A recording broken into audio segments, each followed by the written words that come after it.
Good morning. So, maliwanag na. It's already 5 o'clock. 24.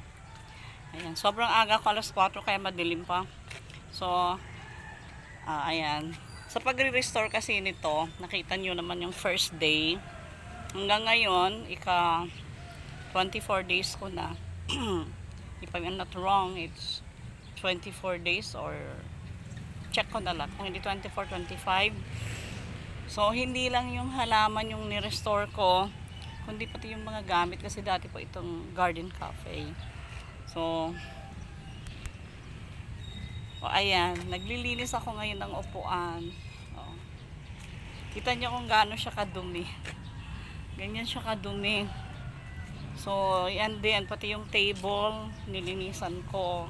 Itong mga chair, yan, ang dumi niya.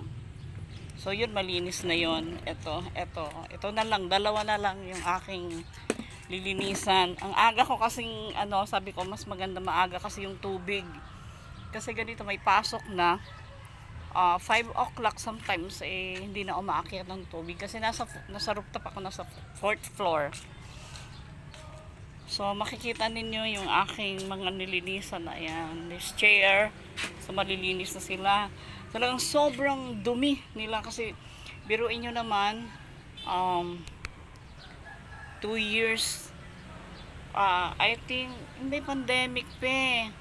Hindi naman naglilinis si Audrey. Ang ano ko noon, nagdidilig lang siya ng halaman pero hindi siya naglilinis. So kung after pandemic pa, so itong mga upuan na to ngayon lang nalinisan after pandemic 2020, so that is already 5 years.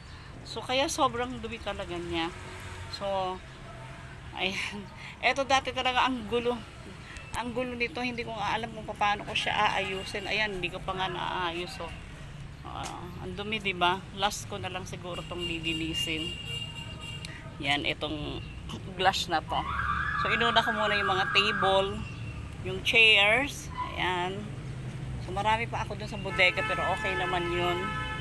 So ito okay na siya, na naayos ko na rin kasi sobra talagang hindi ka dito makapasok kasi itong buong to puro, hindi ko alam kung anong mga bagay-bagay yung pinagpatapon ko na, yung mga hindi na rin naman kailangan. Oo, kasi ang plastic pala, pag matagal lang hindi nagagamit, nag-deteriorate. Okay. Yung iba naman, yung mga lutuan ko, mga tinaklanay, mga pinatapon ko na. Ayan. So, yung mga pwede na lang pakinabangan, yun na lang ang ni-restore ko.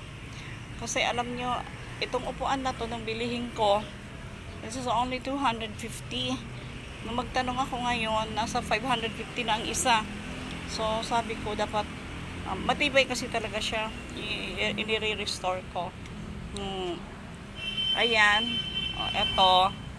So, salamat sa Panginoon kasi unti-unti ko na siyang nare-restore. Ayan. Maganda na siya. Ayan. Nakikita mo na yung ano niya. And also, ayan. Dami kong upuan. Meron pa sa bodega. Ito yung bodega ko. Ang dami pa rin upuan dyan. So, siguro unti-untiin ko yung upuan dyan. Pero itong una kong nalinis. So, malinis na siya. Ayan. Di ba sayang? Biruin mo 550 na siya ngayon. So, ayan. Di ba? Malinis na siya, maayos na siya. So, salamat. Di ba? Isang beses lang ako nag-hire ng trabahador nung nagpapatapon ako ng basura na yung mga hindi na kailangan dito. Kasi naging parang stock room eh.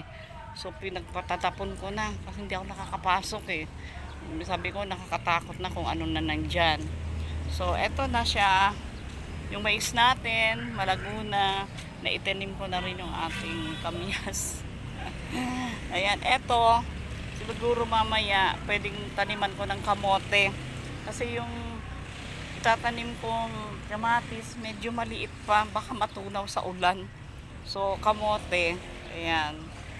Mamaya, pwede ko na yan, taniman ng kamote. Kasi, kailangan ko ng kamote dahil nga sa bumabagsak yung hemoglobin ko. And red kamote leaves ay napakahalaga, napaka sabi ko, great source of hemoglobin.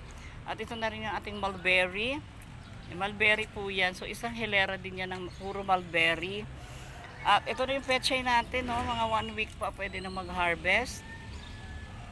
Oh, ayan. Yung ating string beans. Gumagapang din pala ang Baguio beans. Akala ko hindi. Kita nyo. Mas ako ignorante rin eh. So, ayun na yung ating patola. Ayan. And also, ang ating upo. Gumagapang na yung upo. Iaayos lang sila. At ito na yung ating pinaka upo. So, aalisan ko lang siya ng mga dahon kasi yung dahon niya kasi para maka-grow pa siya, kaya mga dahon ng mga ganyan kailangan inaalis. And also, there's a lot of na fruits, ang ating kalamansi, and also ating mais. Ayan, so ayan ang ating salamat. Sa susunod, ito naman ang i-restore ko sa banda rito. Aayusin ko lang yung ating kangkong kasi may mga mulberry pa ako dyan eh. Kaya lang, syempre, ano ko siya, nawag doon, isinisilong ko. Pero pwede na siyang ilabas kasi hindi naman gaanong mainit. So, yan ang ating snake plant ng mga tiger. Ayan. Isang hilera, and then isang hilera din itong ating aloe vera. Ang aloe vera gusto ko talaga mainit. Ang ating may bulaklak na siya. Ayan, may bulaklak na ang ating ampalaya. Ayun, so ayun nga, na yung bunga niya. Palibasa mayroong bees talaga dito. So yung mga bees, it helps pollinate talagang. Ayan nakita nyo, ayan may bunga na siya. Isa, and then ayan, isa pa lang yung bunga niya. So may nakita kasi ako sa TikTok rin na yung bunga daw niyan, mag-ko ng sabon, and then haplusan ko siya ng sabon para hindi siya kainin ng mga insekto. Ayan, ito na yung ating malunggay. Pwede na mag-harvest, pwede na maggulay ng malunggay. At itong pechay din, ayan. And also yung ating sinyas, malalaki na. Hindi naman ginugulay yung sinyas. Ano lang yan para lapitan ng mga bubuyog. Kasi yung bubuyog makakatulong yan dito sa ating mga pananim. At tuwa naman ako, may bunga na agad ang ampalaya. So siguro ang gagawin ko dito kasi wala siya rito eh. So ang hirap kasing hilahin ng kahoy. Hindi ko kaya. So siguro meron ako diyan na ito. yan yung ano bang tawag diyan, screen. Pwedeng yun na muna ilagay ko diyan yung screen. Tali-tali ko lang muna sa alambre. Ayan.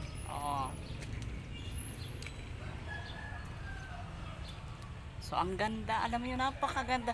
Ako nga tuwang-tuwa kasi talagang ang ganda talaga. Iba-iba ang dulot ng mga halaman sa atin.